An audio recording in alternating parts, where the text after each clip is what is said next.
আমাদের দেশের জনগণের এই সমস্যাগুলো তার সবটা সমাধান হবে না। তার সমাধান একটা রাস্তাতে, একটা পথের মধ্যে সম্ভব। আমাদের বর্তমান ব্যবস্থার পরিবর্তন করার মধ্য দিয়ে, সমাজতান্ত্রিক ব্যবস্থা নির্মাণের মধ্য দিয়ে। হ্যাঁ, এটা সময় লাগবে,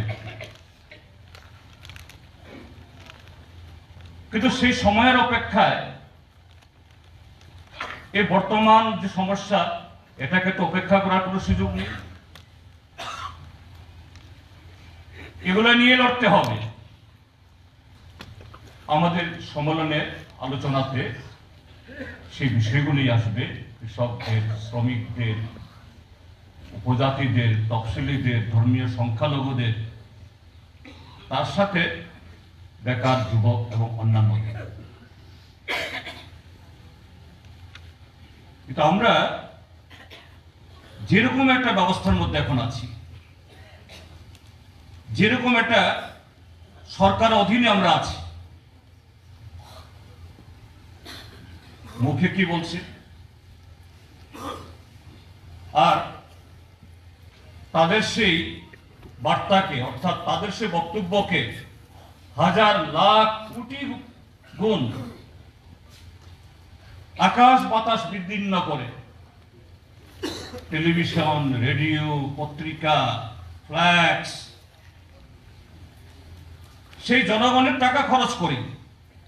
এই না, দেশের বর্তমান শাসক দল ভারতীয় জনতা পার্টি বা নরেন্দ্র মোদী, অমিত শাহ,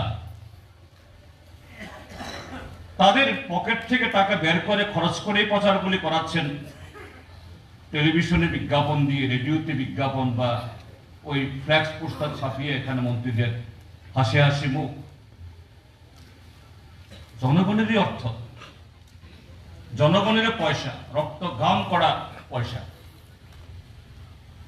কিন্তু আজকে দেশ কি বলছে, দেশের অবস্থা কি? সারা পৃথিবীর তুলনায় বলছে ভারত 140 কোটি মানুষের দেশ এবং বৃহত্তম ক্ষুধার্ত মানুষের দেশ। অর্থাৎ এই ক্ষুধার তালিকাতে এই পৃথিবীর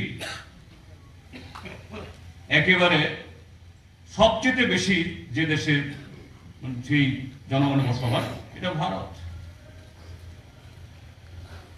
এই ভারত, হ্যাঁ, এখানে আদানি, আম্বানি,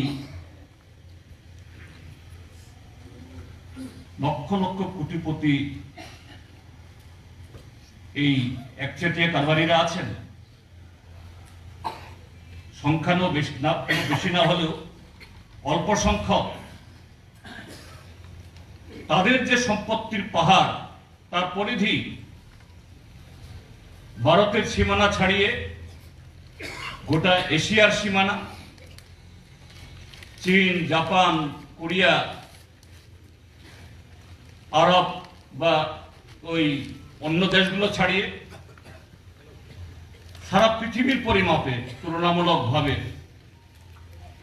তাদের নাম উঠে আসছে। কিন্তু একই সাথে দরিদ্র, অতি দরিদ্র, একেবারে যে মাটিতে মিশে গেছে, এই সংখ্যা প্রতিদিন বাড়ছে। তার প্রমাণ দেশের বর্তমান সরকার, এরা গর্ব করে মানুষকে উল্টা দিক থেকে বোকা বানানোর জন্য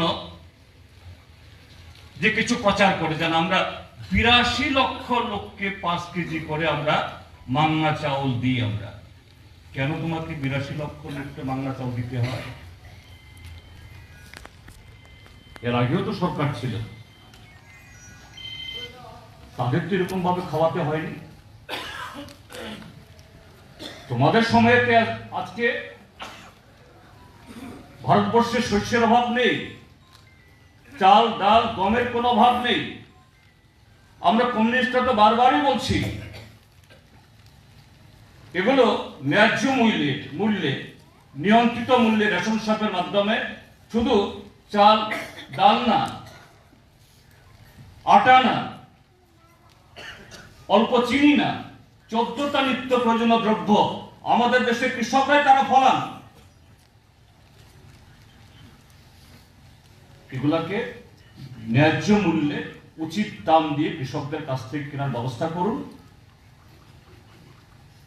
আর সরকার উচিত মূল্যে জনগণের কাছে বিক্রি করার, সরবরাহ করার ব্যবস্থা করুন রেশন শপের মাধ্যমে। তাহলে তোমাকে আর 5 কেজি মাংনা চাল দিতে হয় না। আজকে যে এই দেশের অবস্থা, যে দুবেলা খেতে পায় না, খাওয়ার জোগাড় করতে পারে না, এই জনসংখ্যা বাড়ছে বলেই তার অস্তিত্ব টিকিয়ে রাখার জন্য আরেক দিক থেকে,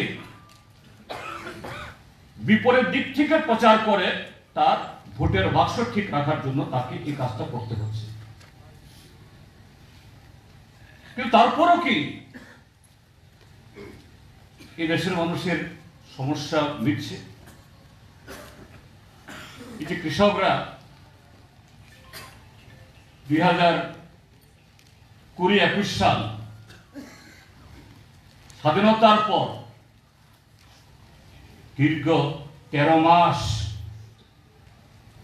শীত, গ্রীষ্ম, বর্ষা দিল্লির ঢোকার সমস্ত রাস্তায় বসে থেকে শান্তিপূর্ণভাবে কি দাবি, যেন আমরা মাংনা সার দিতে হবে, মাংনা ওষুধ দিতে হবে, কর্মচারীদের মতো আমাদের মাস শেষে বেতন দিতে হবে না, এই দাবি করেনি কৃষকরা। কৃষকদের দাবি যে ভারত সরকার তারা একটা কমিশন, বিখ্যাত অর্থনীতিবিদ, বিখ্যাত কৃষিবিদ, বিখ্যাত বিজ্ঞানী ডক্টর স্বামীনাথন, তিনি এখন প্রয়াত হয়েছেন। মোদী সরকার আবার তাকে ভারত রত্ন দিয়ে কিছু নাম কুড়ানোর চেষ্টা করেছেন, কিন্তু সে ডক্টর স্বামীনাথন যে বলে গেছেন, এই ভারতের এই বিদীর্ণ চেহারা, কৃষকদের, ক্ষেত মজুরদের এই করুণ চেহারা,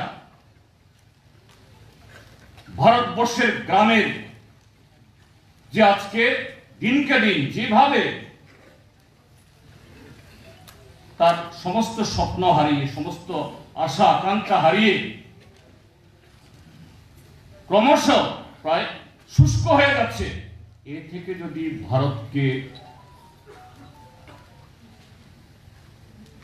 আবার নিজের পায়ের উপরে দাঁড় করাতে হয়,